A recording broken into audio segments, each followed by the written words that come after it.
Let's talk about trigonometry in the old days. Nowadays, all of our trigonometry ratios are stored in our calculator, which is really convenient.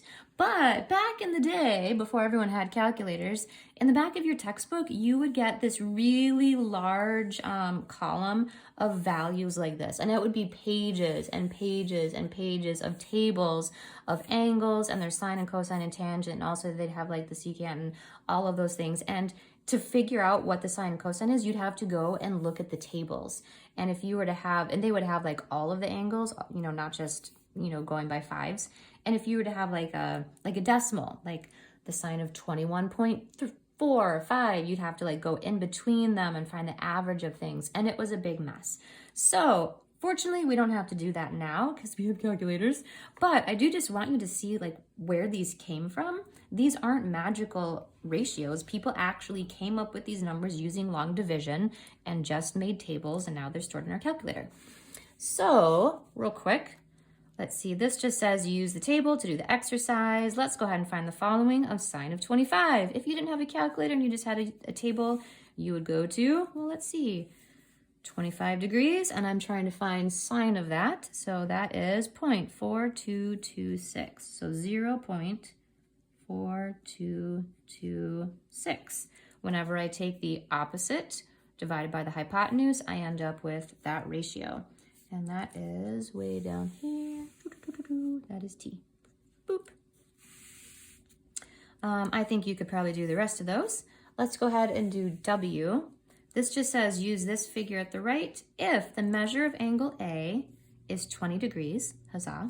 Then when I take the opposite side and divide it by the hypotenuse, what value do I get? Well, the opposite and the hypotenuse, that's basically asking for what is sine. So I would go over to 20 degrees. Sine of 20 degrees is 0.3420. And so when I find opposite divided by that, I'm going to get the ratio 0.3420. No matter the size of the triangle, it'll always have that same ratio of 3420. And let's see, if I know that the ratio of opposite over hypotenuse is 5736, then the measure of angle A, because I'm starting with A, so therefore this is opposite and that's hypotenuse. Ooh, so that's just going backwards. So I know again that I am looking for sine, opposite, and hypotenuse. So basically now I have to go backwards and I have to find where is 5736. It's right here, so it's gonna correlate to 35 degrees. Measure of angle A is 35 degrees. 35 degrees is, oh, there you are. Boop. Oops, down there. All right, so you guys can go ahead and do those ones, but I did just want you to see what it looks like to have to actually use a chart instead of these wonderful little things in your calculator. Ooh, let's just check to make sure that one's right. Sine of 25 degrees.